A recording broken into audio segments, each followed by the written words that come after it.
Jean-Philippe Collet, bonjour. Bonjour. Il y a de nouvelles recommandations en matière de revascularisation myocardique. Alors, si on doit choisir les messages clés dans ce domaine, c'est quoi? Alors le premier message, donc, ce sont des recommandations communes entre les chirurgiens, c'est-à-dire le ACTS, la Société européenne de chirurgie cardiaque, et l'ESC. C'est une collaboration qui est de longue date, donc ça s'est plutôt très bien passé. Qu'est-ce qu'il faut retenir? Disons, je dirais 3 choses essentielles. La première, c'est la mise à jour de la revascularisation dans le choc cardiogénique, qui n'existait pas dans l'infarctus, puisque à l'époque l'étude Culprit-Choc n'était pas publiée. Donc il est confirmé que chez des patients qui arrivent en choc cardiogénique et qui ont une atteinte multitronculaire, on ne fait que la lésion coupable. Et ça, je pense que c'est un message important.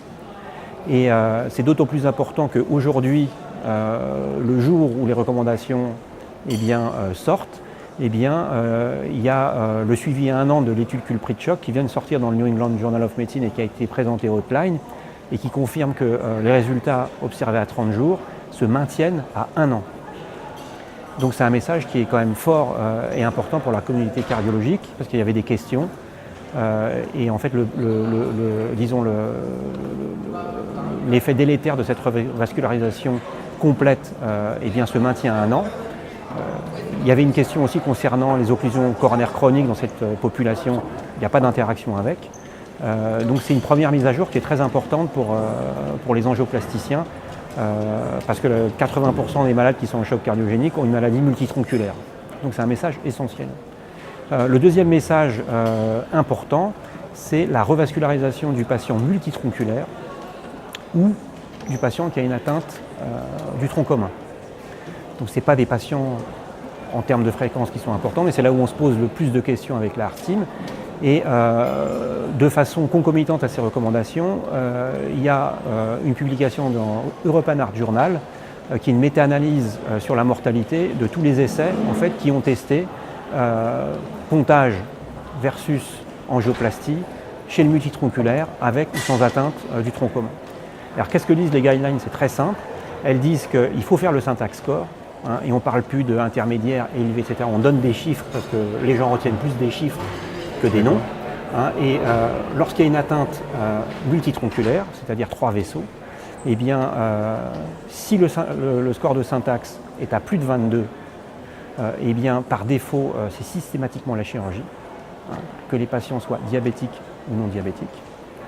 Si le score de syntaxe est inférieur à 22, en fonction du caractère diabétique ou non du patient, on peut faire l'angioplastie. C'est-à-dire que si le malade est diabétique et que le score de syntaxe est à 22, on fait plutôt la chirurgie, mais l'angioplastie reste une option.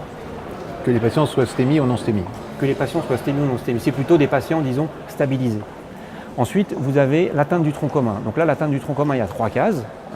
Il y a plus de 33, supérieur ou égal à 33, l'angioplastie, ce n'est pas une indication.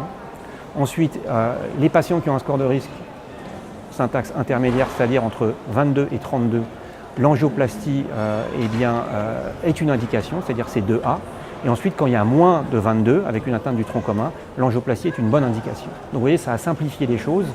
Il y a 2 options chez les tritronculaires, plus de 22, moins de 22, et il y a 3 options avec l'atteinte du tronc commun. Et je pense que c'est vraiment un message majeur. Ensuite, la troisième partie importante pour les angioplasticiens, c'est l'utilisation de l'imagerie invasive, notamment dans les échecs du stenting.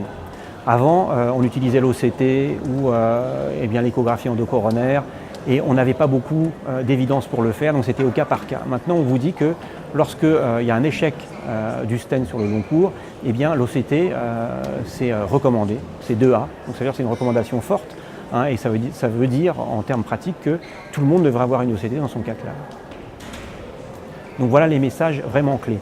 Après, en ce qui concerne le traitement antithrombotique, il n'y a pas de différence par rapport à la mise à jour des recommandations de l'année dernière, en 2017, sur l'utilisation de la bithérapie. Il y a une place encore pour l'IVUS? Disons que l'IVUS, c'est plutôt le stenting du tronc commun. C'est là où ça reste une bonne indication. Merci beaucoup. Je vous en prie. Bonne journée.